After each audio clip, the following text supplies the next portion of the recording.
সবজি খোলার জল এইভাবে প্রত্যেকটা গাছেতে একটু একটু করে দিয়ে দেবো।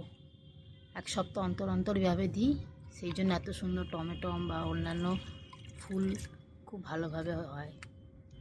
বাজার থেকে কোনো রকম কীটনাশক রাসায়নিক পদার্থ না ব্যবহার করেই রান্নার যে সবজির খোলা ডাস্টবিনে না ফেলে দিয়ে এইভাবে বাড়ির ছাদেতে যারা ফুল বা অন্যান্য কিছু সবজি চাষ করো, আমার এটা ট্রিক্সটা কাজে লাগাতে পারো, দেখবে ফুল বলো ফল বলো খুব সুন্দর হবে।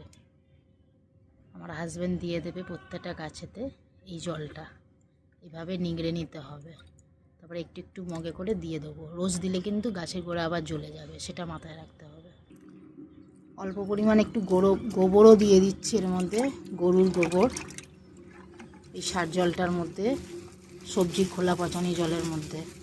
এই ড্রামটাতে ওইটা থেকে খালি করে ড্রামের মধ্যে ঢেলে একটু গোবর অ্যাড করে এবার প্রত্যেকটা গাছের গোড়া মগে করে করে দেব।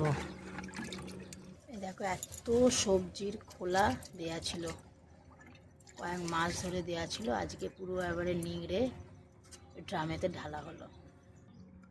ভালো করে মিক্স করে নিতে হবে গোবরটাকে।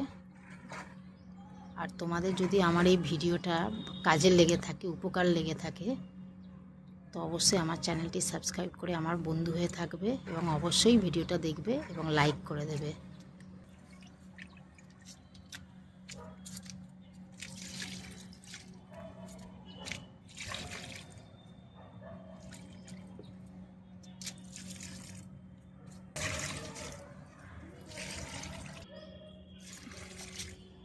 দেখো কত সুন্দর টমেটো, কাঁচা পাকা সব পাকতে বসেছে।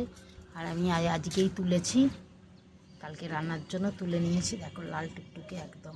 এইভাবে তোমরা যারা বাড়িতে ছাদেতে বা বাগানে যারা চাষবাস করো ফুল ফলের গাছ বা সবজি, আমার এই টিক্সটা কাজে লেগেও তাহলে ফালতু পয়সা ব্যয় করে কোনো কীটনাশক বা সার কিছু কিনতে লাগবে না। খোলা পচানি দিলেই, জল দিলেই গাছ খুব সুন্দর ফল ফুল দেবে, সবজি দেবে।